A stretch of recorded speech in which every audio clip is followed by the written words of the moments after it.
Welcome back to the 12 Talk podcast. My name's Josh, and to the side of me, as always, is Mitch. We've got a very exciting pod for you today. It's combine time. It's Mitch's time to shine.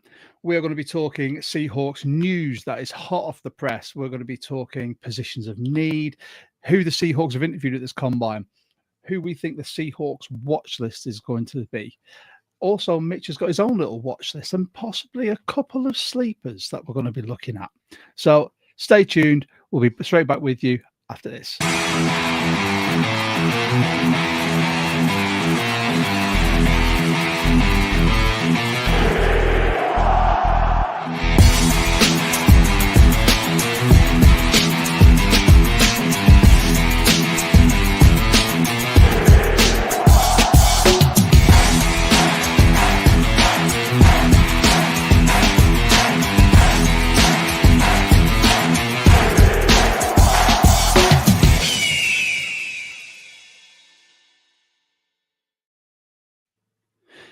So nice to be back, isn't it?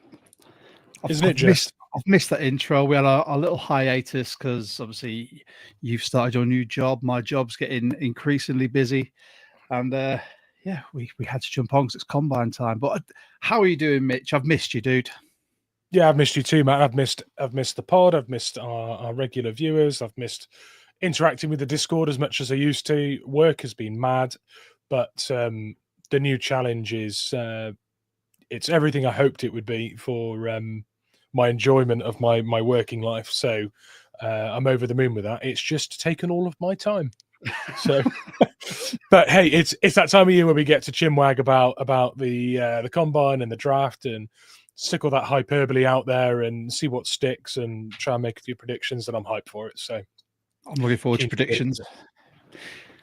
You've had 2 years on the bounce now. You've managed to pick at least one player, both from Michigan, that has landed in the Seahawks lap. Can you go for the hat trick? It's 3 on the cards. Are we going for a three-peat, or are you got a Kansas City? I might get a three-peat of Michigan prospects as well, actually, but we'll get into that a bit later, I think. But could well be the case. Well, before we kick off with all of that, let's just give a very quick shout out. So those of you that tune in regularly will know we are the UK Seahawkers official podcast. Very proud to be so. We're both card carrying members of the UK Seahawkers, and you can be too. For as little as £12 for the year for an annual membership for an individual, £20 for a family, up to 4 people at the same address. If you're outside the UK, it's £5 postage per membership. Nice and easy. You get access to socials, more on that in a minute. You get 10% discount at the pro shop. You get you're eligible for game day field passes. You get access to members only competitions and an annual selection of goodies. Patches are always in there. And this year we got beautiful throwback patch, which is on my throwback jersey, the same type that Mitch is wearing right now. You get a wristband, which I'm always wearing mine in the vain hope that someone's going to go, oh, UK Seahawker. Yet to happen. You get your membership card, and this year we've got an RFD card. So they change every single year, and I've had some brilliant bits as well. You can see in the back here, I got this, which is my my UK Seahawkers 12 fan cave. I thought I'd display that nice and proudly. And this year, like I said, we have a social. It's coming up, Glasgow, Admiral Woods and Waterloo Street on the 3rd of May. You can be there. It is £5 per person. That's a very good point. I actually need to pay to go there because I've sorted out all my travel and everything. I just need to pay to actually attend. But you can go, you can meet us, have a good chat with us, and have plenty of other UK Seahawkers, grow the community. And it's always a good time. All the ones I've been to and everyone I've spoken to, they always have a good time just talking Hawks. And Seahawk of the Month's back. You can check your emails, and you should have a link in there from your chapter president, or he will ask you, or they will ask you, just to give the names, and that they will be able to collate them all. And as a lot of you know, we are proud supporters of the Robbing Cancer Trust, and this fine gentleman wearing the giant pair of testicles is Toby.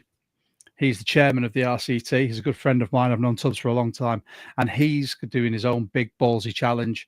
He is going to be looking to run 500k dressed as a ball bag. Now, initially, 500k, my legs start buckling, but dressed as a ball bag, I can't fault him for his endeavour there. And the aim of this is to raise £240,000 to generate life-saving. I don't know where Mitch has gone there. Some life-saving campaigns and talks to help spread the awareness of testicular and ovarian cancer throughout the UK, the germ cell cancer community. Here we go. My co-host is back. Sorry. There you go. It's all right. It just disappeared off for a second. Oh, I thought you got bored. You just bored me. Yeah, you just bored me. No, I clicked the wrong thing and it binned me. So sorry. I'm back. Ever professional, Mitch. Ever professional. That's what we do. So, shall we start by talking about some Seahawks news, hot off the press? Well, first of all, before we get to the hot off the press, Rayshawn Jenkins has been told by the Seahawks that he can seek a trade. Yeah. I'm not surprised that he is unlikely to be on the roster next year. All this talk about where we can save money and who we should cut and everything, it actually didn't cross my mind that we might seek to get a day 3 pick out of Rayshawn Jenkins. I think a 6th is probably about the value, or a 5th next year. But it doesn't surprise me that the cap hit for what we got last year is about right. But I think we moved on with our safety room last year in his absence to a level that we can put a rookie behind what we ended up with last year and be quite happy with that, especially if it's a really good scheme fit. So that looks like a really positive move to me. Yeah, I think we did say it, where this safety room now is essentially Kobe Bryant's and Julian Love's. I think they've cemented that as the starting safety, and Rayshawn Jenkins is now an afterthought. As soon as Kobe took over that starting safety role, he was never given that back. So trading Jenkins when you've got other safeties that can step up, I still think Tyre Carter's there. You've got the lesser spotted Jarek Reed. Yeah, if he can stay fit. Still excited to see him, as I call him, Quandre Diggs 2.0. I think it's the cheap version. The cheap version, exactly. So I think it's going to be a savvy move. It's just going to be a matter of who is going to take him. That's going to be the biggest thing for us. And then, as I said, hot off the press, there are trade talks about the one and only DK Metcalf. How do we feel about this? Now, DK is possibly one of the most divisive Seahawks at the moment, next to, obviously, Geno Smith. Yeah. Now, if anyone's watching, but let's say if anyone's watching, I can see people are. By all means, if you have a feeling about this, pop it in the comments for us. I'll start with you, Mitch. What are your thoughts on this whole DK thing? Well, firstly, it doesn't surprise me that there's interest. I thought it would be the Raiders with the Pete Carroll connection. I still think that will be a conversation if it hasn't already happened on a plane. Stood up in business class on a plane. Only talking to John Schneider as well, because Mike MacDonald has said that he wasn't sat next to John. Yeah, so I'm not surprised the conversation's happening. His contract is nearing the end. He's got a big cap hit. We are rebuilding, retooling, and potentially trying to get more money into the big boys rather than the skill positions. And obviously, with Tyler Lockett's situation, there is potentially that adjustment happening anyway. But I think when this gets thrown into your court, you have to genuinely give it some thought. And the reputed trade package is described as a high draft pick, which I think will be a second, not a first, and one of Green Bay's premium receivers, if not their number one. So you're looking at their wide receiver two or three, which we thought would potentially be Romeo Dobbs, maybe. Oh, I can't hear you. Yeah, or Wilkins. Or Wilkins. Sorry, you can tell that we're. It's been a little bit of a break. I forgot to press on mute as I was letting Mitch talk. Tech issues. Somebody like us without tech issues and difficult pointing directions. That's us. I've mastered. See, there you Nailed go. it. Mastered it. There you go. Just the tech issues then. Yeah. So I mean, if we were to get a replacement for Lockett and DK gone and a second, so you could take another big-bodied perimeter receiver. And then also have the money to then reinvest into the O-line through free agency. I know you then lack that specimen that needs to be schemed for by your opponents in DK Metcalf, and you'd lose something on offense.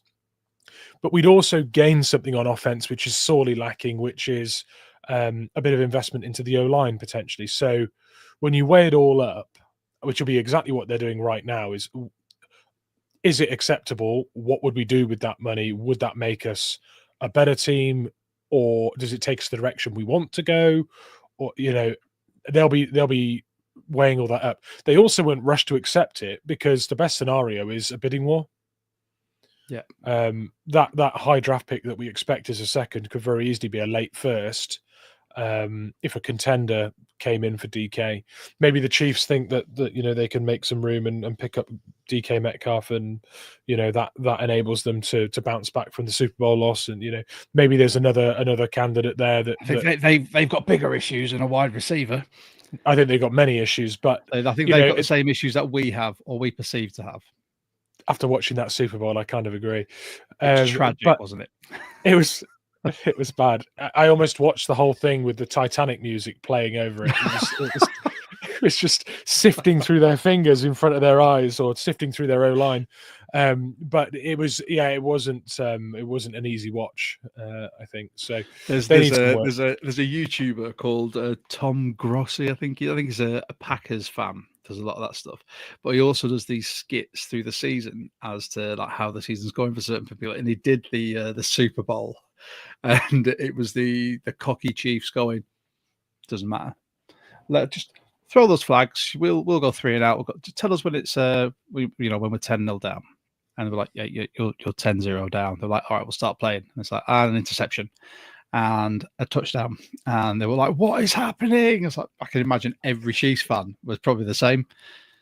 Everything that could go wrong did go wrong, one after the other as well. It was not great. It was very much so. Just divert to the Super Bowl, because I realized we've not really spoken about it, but I loved how all the commentary team was saying, oh well, the Chiefs are massively undermanned, they've got people playing out of position in the in the offensive line. I was like, yeah, but these are still like Super Bowl caliber players. But unfortunately, when you've got a left tackle who's usually a guard who's just getting swept past every single time, not really going to do a lot for you. But anyway, who knew you ended up with no depth when you had to pay veterans that keep getting you to a Super Bowl but ending up running out of contract? Like, that's surprise. And people think we've got it bad. Yeah. I know everyone will say, well, at least they got to a Super Bowl. They got to a Super Bowl, but how many more are they going to get to? You can't just ride a quarterback's coattails forever. This is where the Geno Smith conversation comes up with. Think about how good he'll be with an O-line. Think about what he's done without a functioning O-line. With a scheme that supports him as well. I mean, that's a big thing. Exactly. You can look at Geno's numbers and say, he had pretty much a career year, and in a lot of stats, like, yeah, he did, but that was off the back of a scheme that was forcing him to throw constantly, and not running the ball, playing very little play action, and just completely hanging him out to dry. It was literally throw all game and match a touchdown tally with interceptions. Or just throw an absolute horror show. It was the best he could hope for, was that spotty record, So, let's go back to DK anyway. Let's see, enough about the Chiefs. We don't need all that. Enough about Geno as well. Actually, that's going to be a horrible tangent if we go down that way, and we'll split the fan base anyway. So. That's fine. It's just me and you on this one. So I think the DK thing, as Gary's put a Gary Swain, a regular. So welcome back, Gary. Jonas is also in here with us. Fat bloke down the pub says DK is going to Las Vegas Raiders. I I could, but I think this is all going to hinge on how valuable Clint Kubiak sees a player like DK Metcalf in this scheme. Is he going to be, I will feed him the ball as a wide receiver one? Or is he going to look at it and say, I would rather reinvest whatever money we were going to pay him into having a functioning O-line that can then accentuate the run game. We can use JSM, whoever we draft, if we're picking him up in free agency. And the whole free agency conversation will be a totally separate pod for us because we've got some research to do on that. And we'll look at the cap. Do you know, as much as I love having a DK on our team, part of me thinks, does it make sense to trade him if you're going to rebuild from the trenches and reallocate the money? Yeah, I don't mind as long as we've got a plan. And that's the thing. Sorry, we've got questions coming in from Gary as well. We'll get to those. I can't see the chat tonight, by the way. When I clicked something that took me off the page, that was me trying to sign in so I can actually see the chat. I've got nothing, so feel free to just chuck stuff up on screen because it'll be the only chance I've got of seeing it. Excellent. Well, let's go for it now. Here we go. So we'll start. First of all, Gary said, I don't think DK is going anywhere. Mike Mack has said he wants to see him targeted more. He may want to, but then what does Clint Kubiak want? If they're going to go for an offensive identity, is that then going to be, we're going to run the ball and then we'll use a different type of wide receiver to make us the yards over the top? Gary said, do you think the O-line will be addressed in the draft? I'd not be surprised they stick with Haynes at right guard and Lemire at left guard and bring in a centre via free agency. First of all, it's great to have Gary back. Welcome back, Gary. And we hope everything is well in your world, dude, because we know you've had a tough period. So welcome back. Hope all is well, mate. It's hard to accept that, because I think one thing I'm looking for this offseason is to just see investment into that O-line. I'd love it, and this is bad because I like Lemire, and I'd love it if we had some seriously difficult decisions to make about who gets cut and who doesn't make the roster. Last season we were talking about 11 prospects that could be on the O-line on our roster in the 75.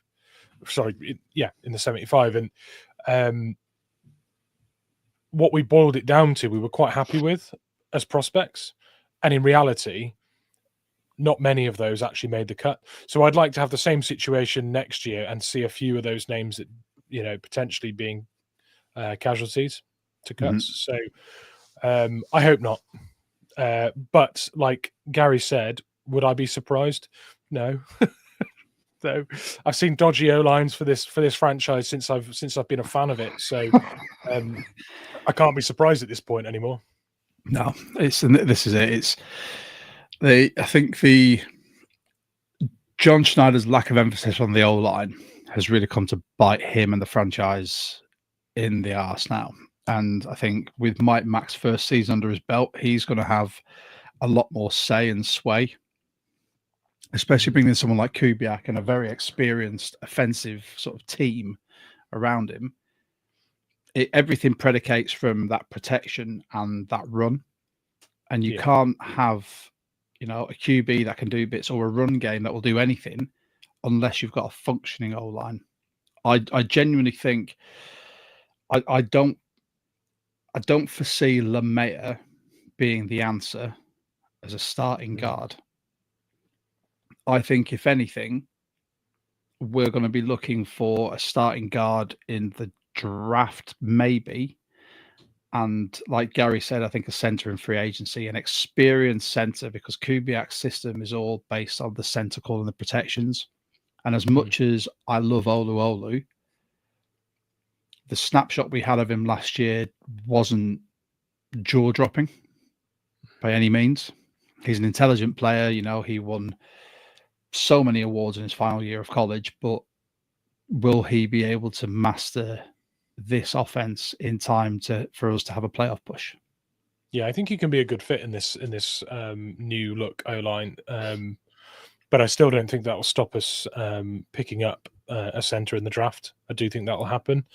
I also think Haynes will be a much better fit in this system, and I think he'll play left guard. Actually, do you think he'll go left? Ooh. I think he'll go left, but that remains to be seen. I do think Haynes will be there. Gary asked if I'd be surprised if those were the guards. I'd be more surprised if we had a good O-line going into next year with some new faces in it.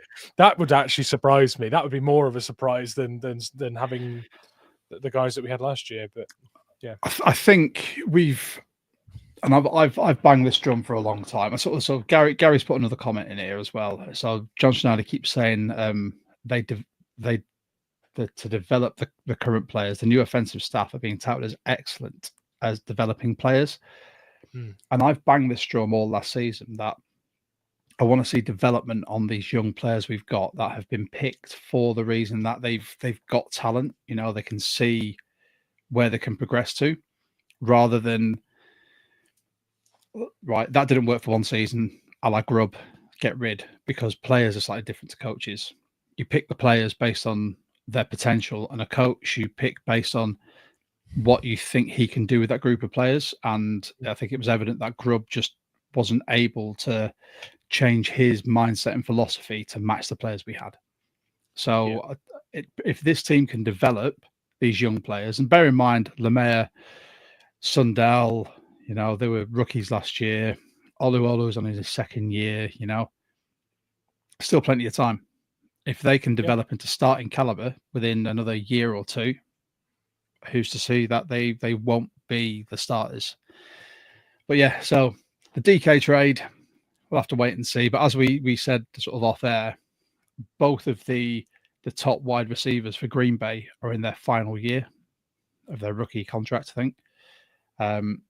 So Christian Watkins he commands more money, and I think he's 25 mil. I think it was his contract. And then you've got Dobbs, who's Watson, isn't it? Sorry, Watson. That's the one, not Watkins.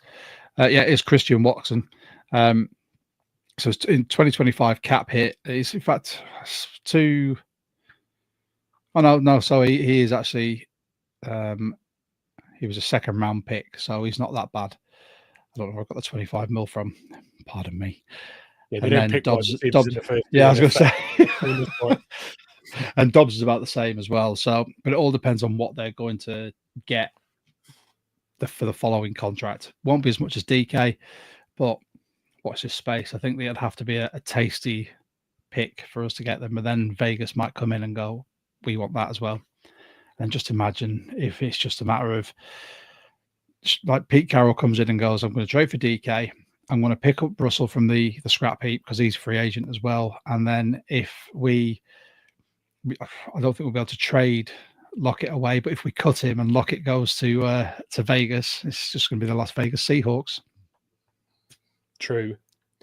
I'd kind of like to see it though, in a weird way. It would give me another team to take an interest in that we're not likely to get hurt by unless we get to it. I mean, the only thing more unlikely than us getting to a Super Bowl where we could face the Raiders in a game that's going to really matter. There's not much chance of us getting there in the next couple of years. There's even less chance of them getting there. So I like the odds of us not being overly punished by that being the destination, which is why I favour it over the Packers, because the Packers, there could be far more potential for egg on our faces and a bit of jeopardy. So yeah. Yeah, all it would take is an NFC title game to go up against the Packers. If DK was on there, could you imagine? Oh, he'd be so up for that game as well. Oh my God. I know, I'd hate it. So that's the news. We spent a bit of time on there. Positions of need, Mitch. You and I were messaging the other day about what we thought positions of need were. And if you're watching and you disagree or you've got your own thoughts, by all means, pop them in the comments and I'll pop them up as well. So I think the obvious place to start is the trenches. I think we've already discussed one of the guard spots, and we've got centre possibly. Yeah. Are we saying positions of need through the draft that we're looking at in the combine, or are we just talking about off-season in general? No, I think combine. Okay. If we look at positions of need in general, but then from the combine, because I will hold my hands up and say that you are the combine master. You're the draft master here. I sort of bow down to your knowledge on this because I haven't had time to do a lot of research. Yeah. You're thinking more trenches. You're thinking O-line focus for the combine here, and really sort of studying what's available and another wide receiver. And a wide receiver. Yeah, okay. I really think edge rusher is high on our list. And the reason I say that is there's a number of them that will go in the first round that would improve our roster immediately, give us that potential game-wrecking edge presence, which we don't have. We've got consistent edge setting, and we've got some better pass rush from the edge than we've had in recent years. But when you look around at some of our nearest competitors, they have players that will just take over games, and we don't have that. And we have the potential to pick that at 18. There are a bunch that are absolute studs this year that will be available to us. So I do think that edge is something that is worth paying attention to. Now, I know they went last night. I've currently got it on because I was out last night. So I am catching up. But I have watched the highlights already, so I'm now watching it again as live. So I've not only watched the highlights, I am now watching it in full, so in case I missed anything. So for anyone that watches this live on YouTube and doesn't listen to the audio, I want to put it out later. If you see Mitch's eyes glancing up, that's because he's got a TV right above his computer, and that's what he does on this. So he gives us up to the minute, although he's watching the replay. Yeah, so you comment on those things as well. Big shout out as well to Cameron, who's just joined, 42-year-old Seahawks fan from the UK.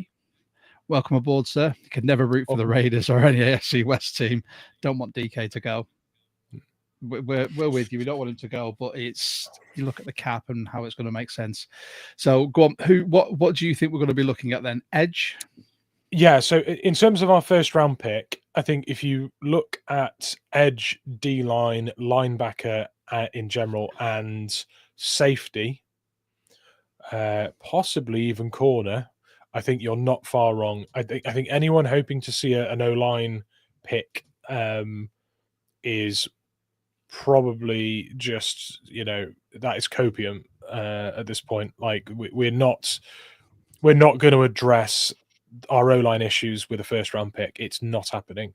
I really want Tyler Booker to be our 18th pick because I know the instant impact he'd have. He'd immediately improve our O-line, but we're not going to make that investment in cap and draft capital. I just don't see it.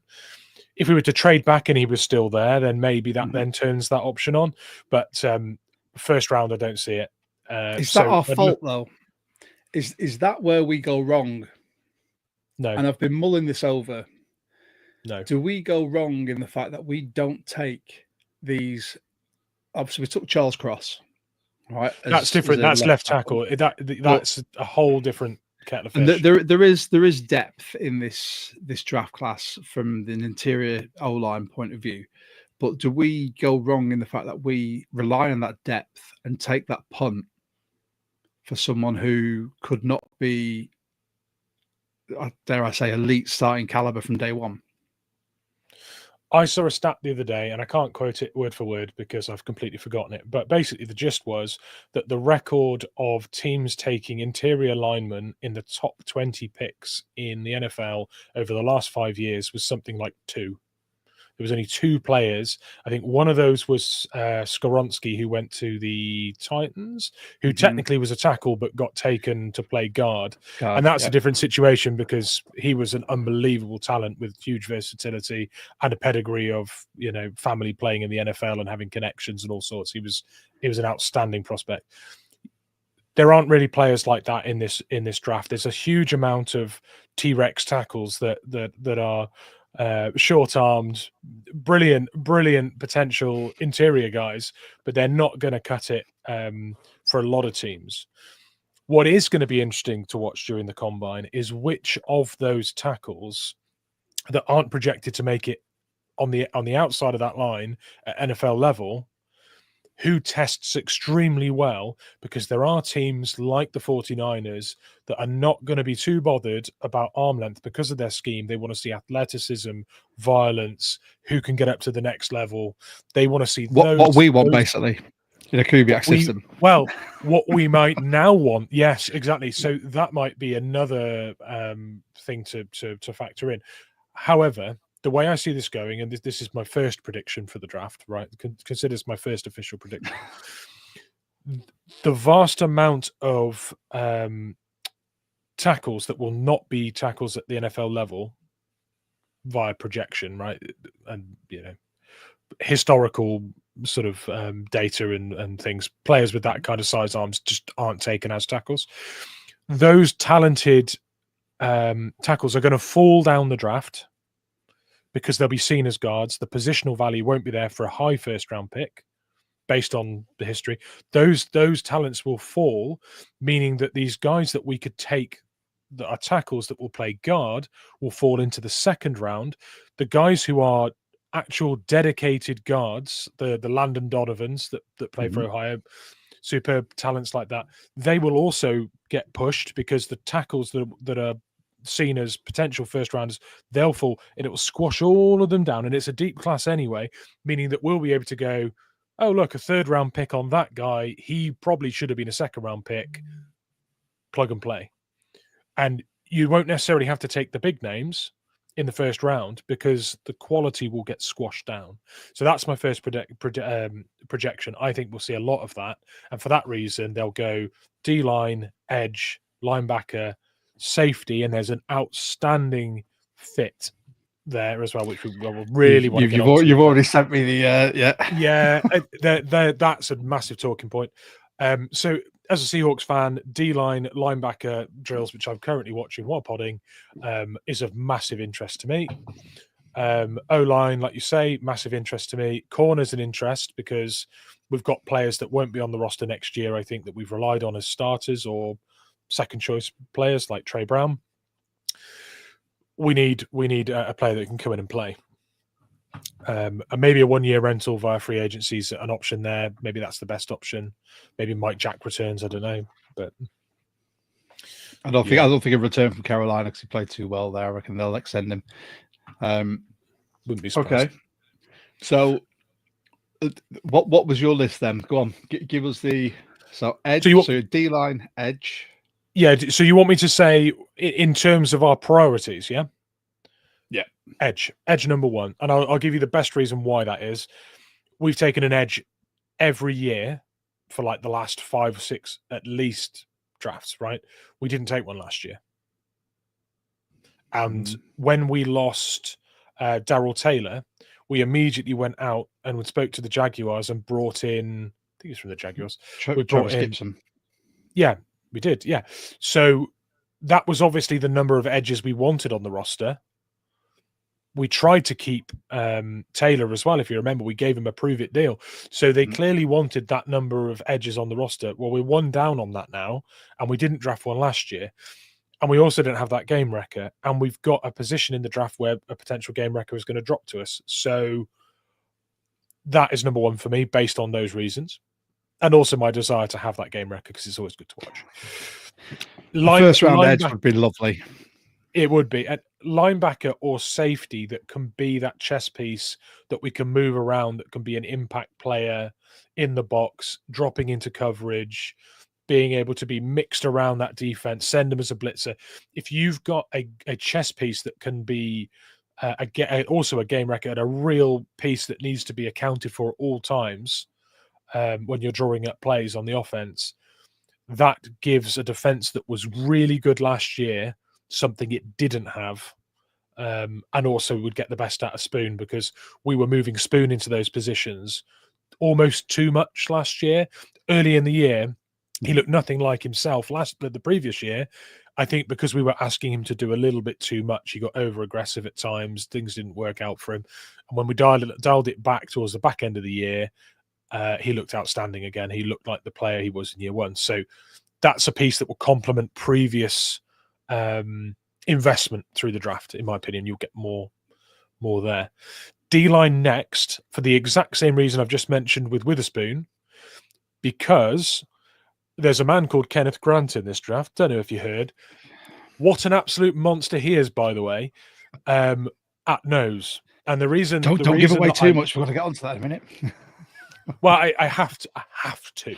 Oh, go on. It's fine. So, we're free. We'll free ball this. Okay. Let's do it sort of ambiguously. So, if you put in a nose tackle now with a high draft pick, or a DT / nose tackle that requires constant double teams, suddenly you've got last year's first round pick next to another guy who needs double teaming, and you've got Leonard Williams coming off a career year, and hopefully being able Jaron to Reed go as well, and hopefully Jaron Reed too, and we've lost Hankins, so that interior game wrecker that can absolutely collapse the pocket next to what we've already gotten invested in feels really smart. It's almost like a first pick and a half, because you get the half that was missing last year from Byron Murphy, because he had to be a square peg in a round hole all year, and suddenly you haven't got enough people to double team everyone. I just think that really doubles down on what we invested in last year, so I think that is something to look out for.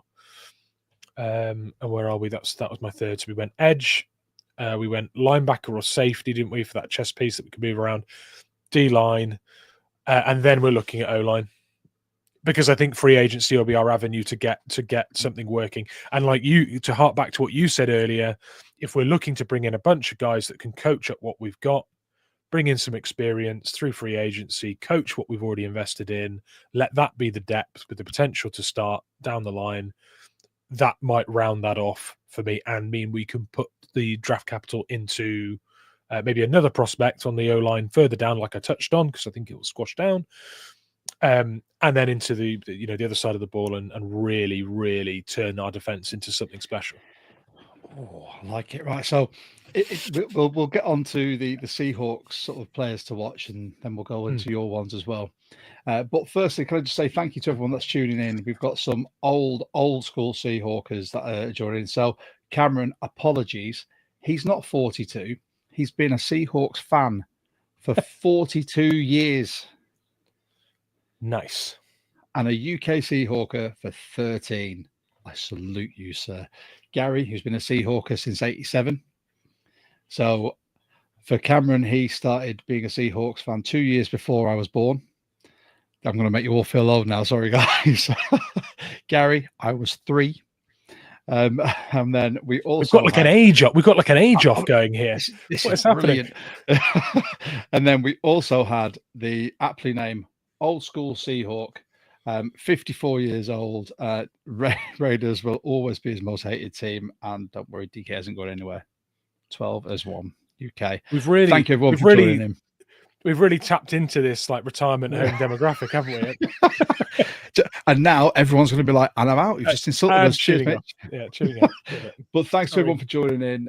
By all means, you can like, share, hit the notification bell. It really helps the channel grow. So we are the dedicated, the official UK Seahawks podcast.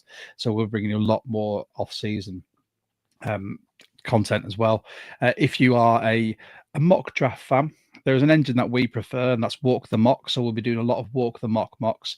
And if you do want to sign up for the premium membership, use code 12Talk. You'll get some money off that as well. So let's get on to the Seahawks watch list then. Who do you think, before your draft darlings, who do you think the Seahawks are looking at? In fact, first of all, let's go into who've they interviewed so far. So they've had the ones I know of: Kobe Bryant, Jackson Dart has been in for an interview. You're going to have the list there, aren't you? I can see your eyes darting through your screen. I'm just scrolling. You keep going. I'm just making sure, because if you miss one, I can update you. We had your man, the safety, Eminori. Yeah. There you go. I'm glad you said his name, because I wasn't too sure. Who else, Mitch? Go on. Hit us with them. Did you mention Terrence Ferguson, the tight end from Oregon? That's a fun one. No, I didn't. That's a very fun one. We've got Jalen Conyers as well, who is tight end, fullback, and quarterback from real. Oh, look at Taysom Hill.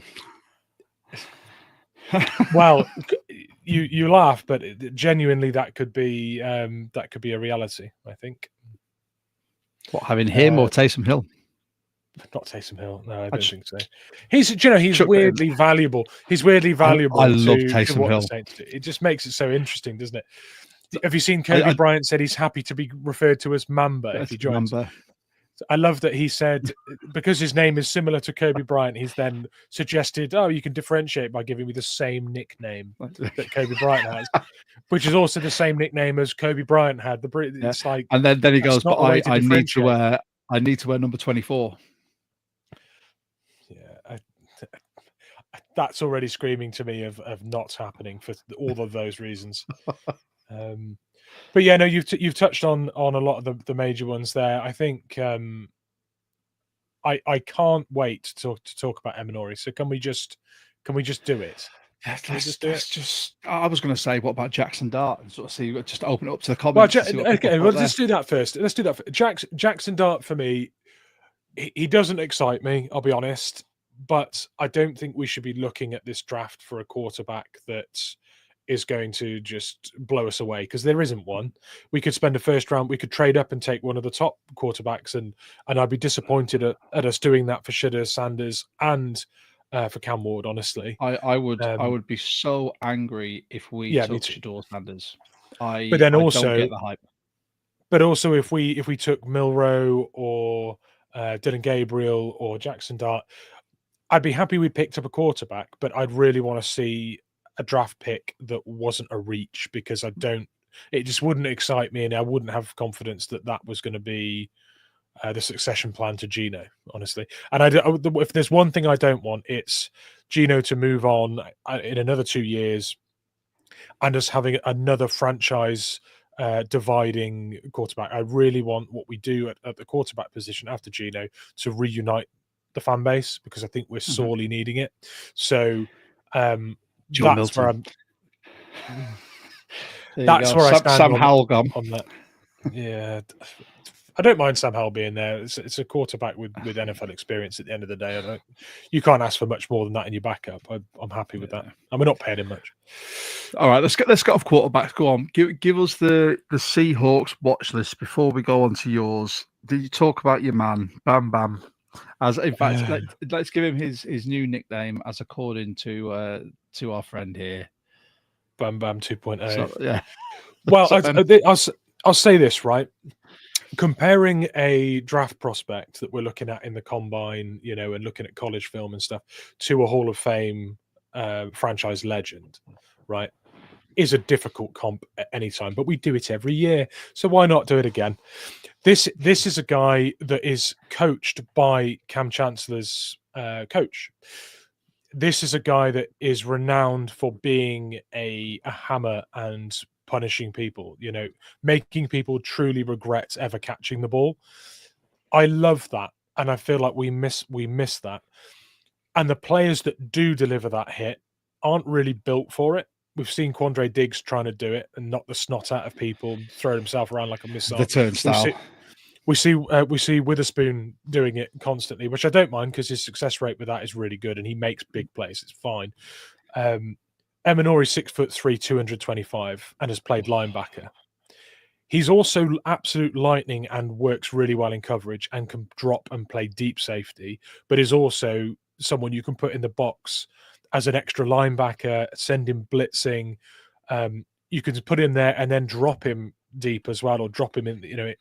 He's just an absolute weapon. And you don't often see people that are quick and can mix it in coverage, but also will punish you for catching the ball. He'll match up with tight ends. He'll match up with wide receivers that are renowned speedsters. He'll match anything. And in run support, he's an absolute outstanding tackler. He is just such a prospect. it's mad to me that he might be there at 18, because I get these vibes that people will see him like Hamilton and just snap him up. But then when you look at Hamilton coming out of the draft, he was always projected as a top 5 pick. Like there was no talk about him ever going outside the top 10. I look at Emeoria and I can't tell you that he's any less of an outstanding prospect than Hamilton was. And you could argue that there's a lack of blue chip talent in this draft. So why on earth are we talking about Emeoria as a Seahawks potential pick at 18? That is a steal for me. So I'd be so happy with that pick. I'm not going to lie. Everything you've just mentioned about him there screams a Mike MacDonald pick. It does. And not only did he use or did he work for a franchise that was willing to give him that chess piece with that draft capital before, he also then paid players big contracts to keep them there. So he sees it as a position worthy of huge investment for the right fit. Emeoria is absolutely the right fit. And I encourage anyone to go watch the film because he is magnificent. I've not watched it. You sent me the clip on our WhatsApp, and I've been that busy this week that every time I go to watch it, I've either got daddy duties or my eyes are like this, smaller than usual in the evening, and I'm like, I can't face it. So that I'm gonna have to watch that tonight after this pod. And I advise anyone else. I'm pretty sure Mitch might even drop the link. I think it's already in our Discord. If you know what Discord is, you're in a Discord, or you don't know what Discord is, Mitch will pop the link. Oh, Mitch can't pop the link in there. We'll have to do it after the show. I'm useless tonight. Yeah. This is like, trying to play cricket with one arm. What are you doing? But if and it has been done, I've seen it. If you are a Discord member, by all means, you can join our Discord. It's free. I will try and pop the link in there. So whilst Mitch is talking about the next prospect, I'm going to go very quiet. And if you see me throwing things at my screen, then you'll know that's why. All right. But yeah, Mitch, go on. Who's next? Right. Let me get my little list I had ready for tonight, and I'll talk about another one. Let's talk running back, which I think is fun because it's a really, really deep class of running backs. There's a bunch of different styles. For the last few years, it's felt to me like the top 3 or 4 running backs have all been dual threat receiving backs. Similar sort of sized.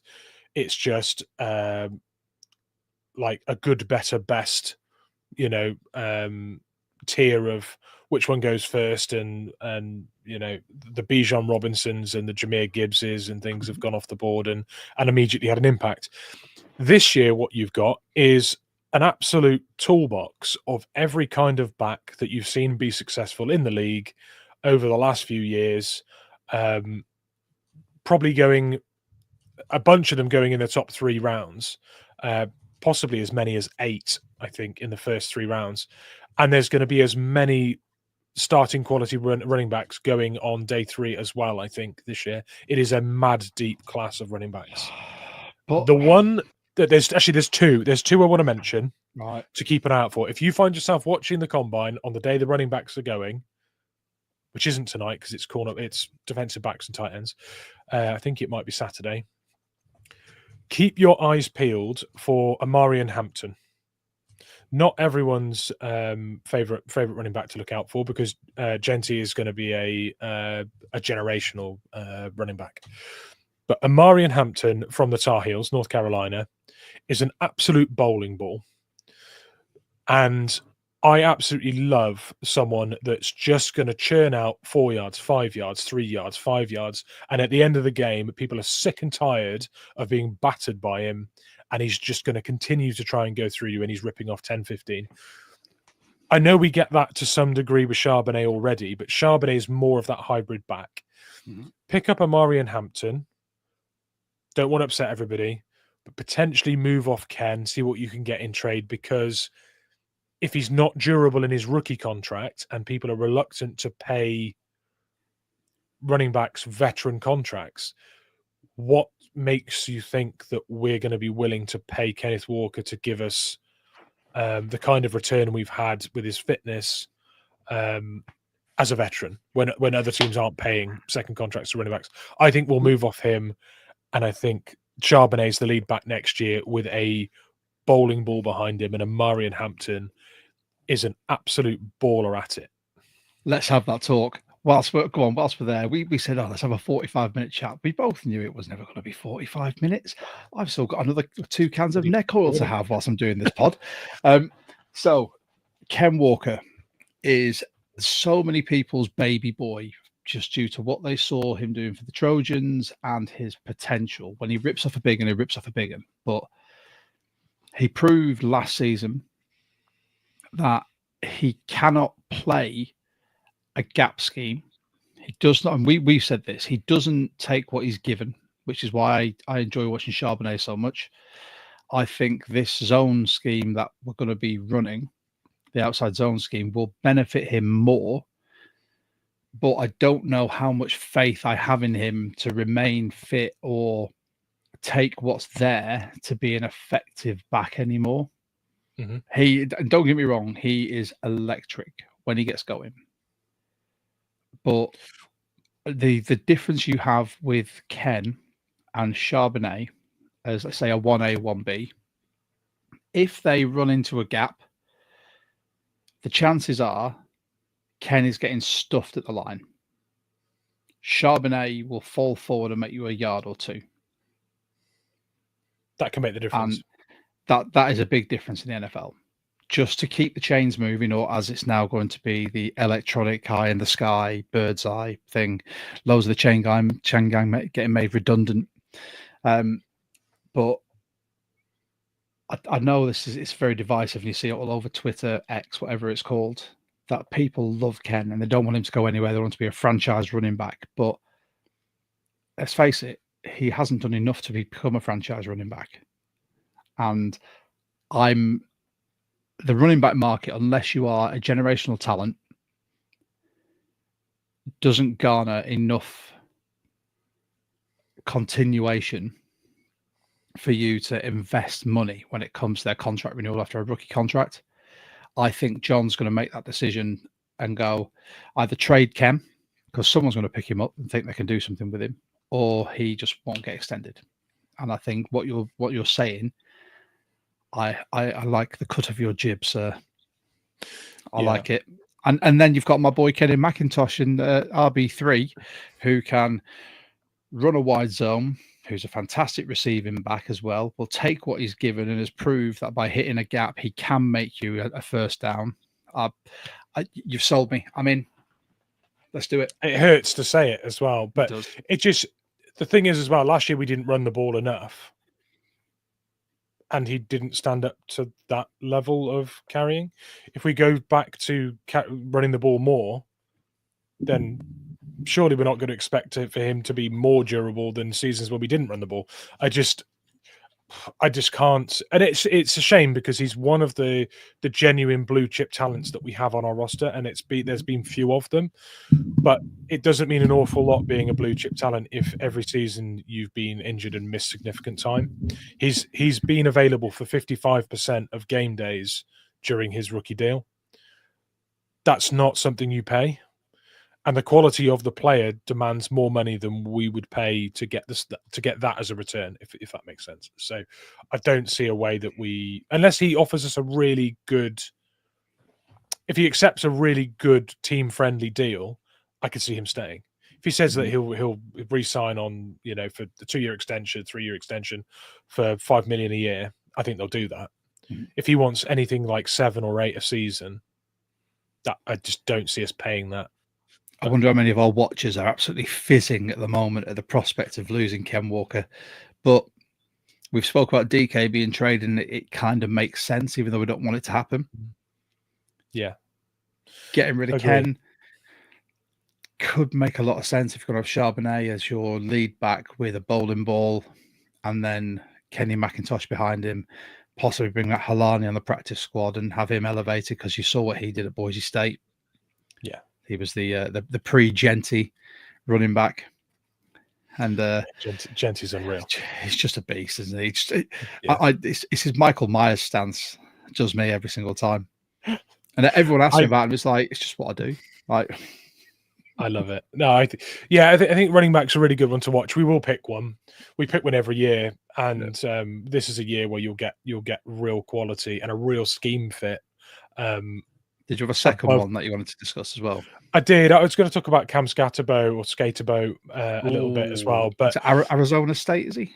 That's it, Arizona State. Yeah, and I know things. You know a little bit. Yeah, a little bit. No, I'm joking. 2,000 yards from scrimmage last year. Absolutely outstanding. Yeah, he is, and he kind of defies his size a little bit. He's excellent breaking tackles. He gets lots of yards after contact. Good contact balance, a bit like Sharps. Decent receiving hands as well. Like, it's just that's a really high quality running back that's currently projected to go late second, mid second. That's a lot of value, honestly. Another second round running back. Could you imagine? Seahawks fans the world over would do their nut. Imagine we go edge rush first round, running back second. Absolute outrage. There'd be TVs thrown out of windows, be people calling for John Schneider's head. But absolutely. The thing that we need to realize with this as well is that we're entering a brand new era with the Seahawks. And if Kubiak's going to be the OC going forward with Mike Mack, he's got another 5 years left on his contract, there's going to be a lot of changes. So if we're going to start drafting best player available because they're going to be a game changer or a game wrecker in the first 2 rounds, regardless of who's there, if we go, they're going to be a better fit for us. These guys were good, but this one's better. We'll take who's better and possibly try and trade someone out, or they'll drop down the depth chart. Yeah, agree. I can't wait. Go on, who's next? Can we go edge / defensive end? Just for a little, have a little wade into that. A couple of names. I'm literally watching Princely Uman Mielen doing his 40, and I look at a guy in Uman Mielen who can be everything that we wanted Taylor to be off that edge. We wanted him to learn a few pass rush moves, not rely purely on speed and sort of. I mean, he was very bendy. He turned that corner so well with speed, but if he couldn't beat, just couldn't do anything else. He had nothing else to offer, and he'd worked awful so hard. Hands, zero power. He worked past the ball as well, trying to beat his tackle, and just left channels. Didn't set an edge. Uman Mielen has got some work to do, but he's already the same sort of mold, but more rounded as a player. So I think if we valued what Taylor could have been, Uman Mielen is slightly advanced of where he was, and he could be a really good pickup on day 2. 4.7240. Yeah, I just literally just watched him do it. Yeah, he's a talent. Something that 10-yard split as well. Yeah, he had a good day. He really showed out. And Olufewemi Oladijo from UCLA. Mm-hmm. Here's a prediction for someone I think will take. I've usually gone with Michigan prospects when I throw one out there, but I think Oladijo could be a pick, and I'll tell you for why. 6'3", 267, defensive end or outside linebacker, rushing the edge. So you've got that sort of larger end potential there with him. He's got serious leadership qualities to an almost annoying extent. At the Senior Bowl, he was reiterating the calls to the team. He was sort of making it really clear that he likes to take charge of the defense, make sure everyone's got their assignment, teacher's pet kind of mentality in a way, but really showed off that he is completely comfortable doing that. And Rob Staten talked a lot about Oladipo after the combine yesterday. He wrote an awful lot about him, so he was really impressed with the Senior Bowl and those qualities there and what he put on tape. But he didn't run, did he? I'm just having a look now. Combine results: no 40-yard dash, no 10. Or am I looking at that wrong? No, he didn't. He didn't run. I was trying to find Rob's draft blog because he wrote some nice things. So I've got too many windows open because I tried to be overly prepared. Surely, as a big end, what's happened to Mike Morris? Yeah, it's kind of an interesting one because the leverage isn't there when you're that long. He was used by Michigan as like a 5 tech rushing from out wide and setting the edge. He can do that, but I think Mike Mack's system wants multiplicity of doing multiple things, and he's not been trusted to do that. I think the Draymond Jones experiment got in his way last year as well. Failed experiment, that is. Yeah, it didn't work out for him. But Oladipo is a really, really interesting prospect for me because the character stuff's there, the leadership stuff's there. There's a player with multiplicity and a bit of versatility, and it's something that I think we'll invest in high. And if we do go for someone like Emanori in round 1, Oladipo in round 2 or 3 could be a good complement to that. So I could see it. What else we got? Who next? Who next is Seahawks we're looking at? Your boy Burks from Oregon. And again, same reasons. The multiplicity of playing edge or outside linebacker, being that bigger bodied edge, being highly athletic for his size. He's got that sort of freaky nature about him of sort of not doing what you think he'll do based on what he looks like. He just seems to just have more than you'd expect. It doesn't. It betrays the eye, if you know what I mean. Like you look at the size of the guy, and it's just like, how is he doing this at that size? How has he got there? Yeah, there's a lump of clay there that can seriously be molded, and he fits a mold that I think we need. So Burks, again, a second round prospect that if we were to go with Emanori would again go with that. So I haven't watched all of the D line and linebackers yet, so I'm not sure exactly how he got on, but I expect he tested really, really well. One edge rusher to bring up as well, James Pierce Jr. from Tennessee. A brilliant game-wrecking, explosive edge rusher that can set the edge and rush the passer. 4.47. Yeah, he's an animal. 40-yard dash. Yeah, he's an animal, dude. And the thing is with James Pierce, like that was a guy that looked nailed on for a top 5 pick and didn't get the production last year in college that was expected of him. But his ability to set the edge was a consistent. So in the absence of getting the sack numbers, he's still he's displayed a really good floor. Mm-hmm. The question mark over his ceiling has damaged his draft prospects, I think, in terms of being a top 10. But it does mean a guy that could be an immediate starter on our D line or off the edge for us could drop to 18. So I genuinely think that could be one of the edges we go for. Shamar Stewart as well is a freak. That guy is unreal. The Texas A&M edge, he's worth taking a look at as well. Again, really, really sort of bendy, powerful, quick. The knocks on him are more to do with finishing.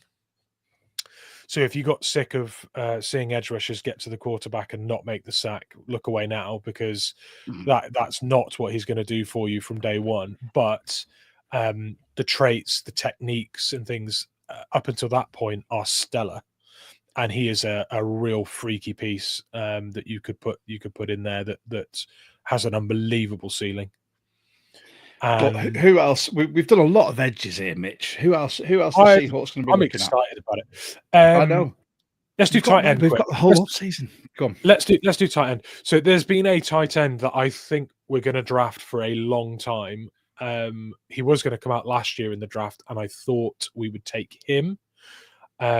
His biggest comp actually this year, according to Draft Buzz, was AJ Barner, funnily enough. So Luke Lachey from Iowa. So Luke Lachey, tight end you indeed. That's part of the reason that I would like the pick, because the caliber and the pedigree is there. He's been incredibly consistent throughout college. His production's been, consistent all the way through. 6'5", 245, slightly more of a receiving tight end than AJ Barner looked coming through the draft process. But what AJ Barner ended up doing is similar to what Luke Lachey has done through college, if that makes sense. So what AJ Barner showed us this year is what you're getting from Luke Lachey. So I do think if you were to take him, he could be more of the receiver. AJ Barner could focus more on the blocking, and then we know that AJ Barner's got it in his locker for us to mix it up and surprise people and keep churning out first downs and things with him. So I think Luke Lachey could be a definite pick, probably the 4th or 5th. I'm quite confident that would be a Seahawks pick. So again, that one you could chalk up as a prediction. Okay. Who else do we like? I think Loveland will fall to 18, and Loveland is, for me, a blue chip talent in this draft. That is one of the players whose positional value might see him drop to us, despite being a genuine first round talent in a draft class that is short of them. I think if you're genuinely going best player available, Loveland could be the pick. And what I love about that, if we do the DK trade, is you potentially replace Tyler Lockett with Romeo Dobbs, or any wide receiver of that sort of ilk is going to come in and do a job in place of Tyler. Maybe not be Tyler, but do some of that and take some of those receptions.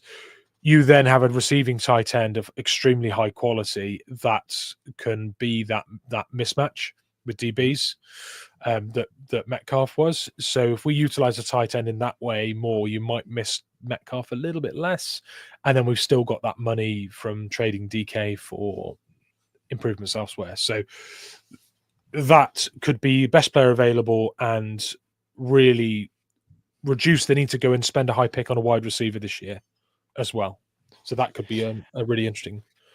Have you got, obviously, apart from Tyler Booker, any more O-line, interior O-line that you think the Seahawks will be taking a good look at? Not ones that you like, but the Seahawks. Dylan Fairchild would be my favorite for the center pick. Love the wrestling background. Shows really good aggression whilst maintaining good balance. Fantastic anchor. He's not a guy that you'll beat with ease. He is a really stout guy that exercises great leverage. He's just so good. Dylan Fairchild, again, I think late second, early third for him. So if they like Dylan Fairchild, I think that could be a thing. Also could play guard as well. Positional versatility. Yeah, we like that. Savanea, I really like. There is a few. A lot of people have talked about Gray Zabel. Gray Zabel doesn't make it out the first round for me. And whilst I think he's a very good fit, I think he's the best fit for our interior O-line in this draft. I don't think we're well positioned to take him. If we were to trade back and we were picking somewhere between 24 and 32, I think if he's on the board, you run to the podium. But where we're picking, there's going to be where we're picking, there'll be blue chip talent that falls because of their positional value. And if we're truly exercising a BPA strategy, there will be blue chippers at safety, at tight end. Those positions that you can get a difference maker, but the positional value is not quite top 10. Yeah. And I think those will be the way we go. So nice. So You've given us some of the ones the Seahawks we're going to be looking at. Now, my favourite part of every off season, especially combine time, are your special little boys that you like to have a look at. That you Careful, have, you start a rumor here. I was going to say, yeah, sorry, that sounded a bit weird. But the special players that you have earmarked as sort of a favourite for you that you like to watch for, whether they might be a Seahawk, they might not. Who are your current draft crushes or combine crushes? Francisco Mauigoa from not Florida, Miami, the U. I absolutely love Francisco Mauigoa. I always like to have a Pacific Islander that punishes people, and what better position to do it from than linebacker? He's not picked up an awful lot of hype this year, sort of a spotty record, in terms of production. But he's an absolute force. Like I say, a punishing linebacker in run support. Doesn't give you that profile of flexibility that I think we'll look for, but very much a player that I hope makes it to the NFL and makes a difference and makes those big plays and those enormous hits. Those bone shattering blows that we know these Islanders can deliver. Yeah, I really, really, really, I'd be so happy if we get him with like a late pick, because I just love to watch him, and I'd rather watch him for the Seahawks. But Francisco Mauigoa, go and watch some film. It is fun. So Mauigoa is a big one for me. Torrey Horton's another wide receiver. We've not talked too much about wide receivers. Nope. Torrey Horton's. Didn't we interview a wide receiver?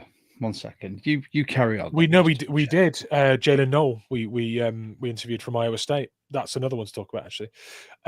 Torrey Horton plays the perimeter really well. 6'3", catches really, really well outside of his frame. And we have a big perimeter wide receiver that has more and more caught within his body, which I think at times is upsetting to people because he's got so much range that's underutilized. Torrey Horton's made a college career making all kinds of catches that he didn't look like he had the right to catch. So I like that about him. He's clutchy. He's good in open field. He makes good decisions when he has the ball in hand as well. He's got good field vision. I really like Torrey Horton, and his draft stock plummeted from a second round projection because of surgery. And I think it was a hamstring surgery he had. It was like a grade 3 tear. So he missed. I might be wrong on that. I think I'm right. But either way, draft stock has plummeted because of injury concern. If he passes medical tests and things, there is a steal to be had there. Torrey Horton.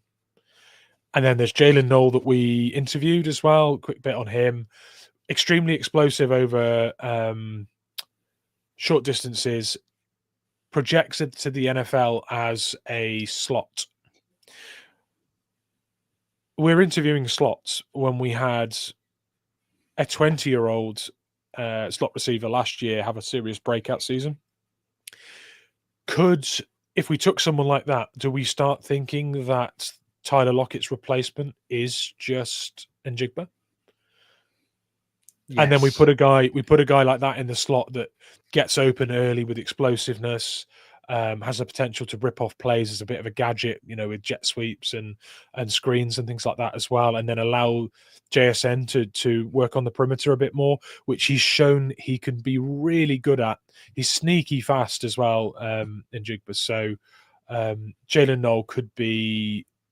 If we took Jalen Knoll, I think that's a signal that we are moving JSN into Tyler Lockett's sort of role. Yep, I think. I think it's sort of unless they're going to restructure Tyler for some ridiculous low salary, I see him being gone, being cut, or potentially traded if anyone would take him. I don't think he's on this roster next season, which pains me because he's a Seattle stalwart, but you need to get younger. That's such a difficult negotiation as well, because you don't want to disrespect a Seahawks legend, but it just simply can't be what it currently is. and anything that you suggest as a means to get that cap hit down is going to be a borderline insult. Yeah. So it's so difficult to do right by him and right by the team and the franchise and the fans all in one sweep. That's incredibly difficult. And I actually think that the way John Schneider navigates that this offseason will really show us just how good he is at what he does, or it will show that he's fallen off, as many people will like to tell you. So that's a fantastic opportunity for us to look at what he gets done and go, he's still got it. That's brilliant. Really good. Yeah. Ticks a box for the fans, ticks a box for Tyler, ticks a box for the roster, or it'll be horrible. The ugliest breakup you've ever seen. Yep. Yeah. It's going to go one of two ways. Closing bin bags on the sidewalk. There is TVs nothing down the middle. Yeah. It is one end of that or the other. I don't see it going any other way than those two directions. So over to you, John Schneider, see what you can do. Well, this is going to be where do people call for his head more if this goes ugly. But let's see. Who else? Have you got any more draft crushes? And then we'll go on. Then we'll go on to your sleeper if you've got one. Yeah, I've got a few. I don't know really. Oh, we interviewed Azare Thomas, didn't we? The corner. He was one of Rob Staten's favourite corners. I don't know much about the corner class actually this year, so I'm not going to give you anything on Azare Thomas. But I will do my due diligence, and we'll talk about Azare Thomas on one of our mock draft episodes, or one of our something we'll do plenty between now and then. But I think that could be an interesting person to talk about, because we are taking a corner in this draft. I mean, we drafted two last year. Only one of them made it into the season. There's clearly a desire to draft a cornerback that's a fit for Mike MacDonald. If they've chosen to interview him, he's clearly someone they think is a scheme fit. So I'm going to look into that, and it should give us some clues as to what we're looking to add to that room. So tune back in for the next episode for that one. I like it. Well done. Nice bit of promo there, mate. Yeah. Not my first radio. Mate, I'm looking forward to the mock draft episodes and getting some of the other 12s on to do them with us and sort of show us what they've got and sort of talk through it. So we'll be using Walk the Mock for all that as well. Can't wait. I really can't wait. Go on, right. So who is, before we sign off, who is your sleeper? Who do you think might be a late round flyer, or someone that will take in a surprising round but will do well, that may not be on many people's radars? You're looking at your spreadsheet, aren't you? No, I'm looking at where the guy's projected, because I think he's a sleeper. But if I look at this and it says he's predicted to go second round, he's not a sleeper at all, is my problem. I don't know whether he's... The thing is, this time of year, the Senior Bowl, the Combine, people go from fifth round projection up to second round based on running around in your pajamas and, a weekend away in Mobile. So... do you know what? I'm scrolling here. I still haven't found him. He's a sleeper. Nazir Stackhouse from Georgia. I've mentioned that I think investing into a real factor at nose tackle is going to be the key to getting more out of previous investments in our roster. And I don't want to talk too much about Murphy, because I feel like he had a really good season for what we asked him to do. But I think next year, the next feather in his cap is going to be being moved around more. So we move that problem that needs double teaming along the line. And that then creates a whole new dynamic to that problem, which I think will see him get more production. However, you're going to need to plug someone in the middle there that also requires attention. Nazir Stackhouse is going to be a force in the NFL, and I really enjoyed watching him yesterday. He looked much leaner than I remember him for the Combine. So he's clearly trying to show a bit more explosiveness and whatnot to add to a collegiate career that was really effective. So Nazir Stackhouse will be a force at the NFL level, and I do think that we will probably look to pick up a nose tackle around round 4, and that might be where he goes.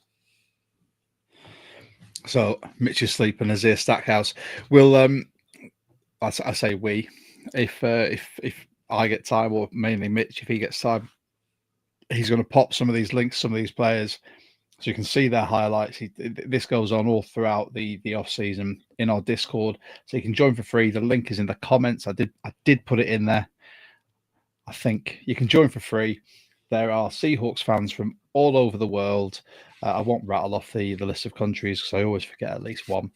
But join us, join them. The people that are commenting on this, they're usually members of our Discord as well. It's a great bunch of people.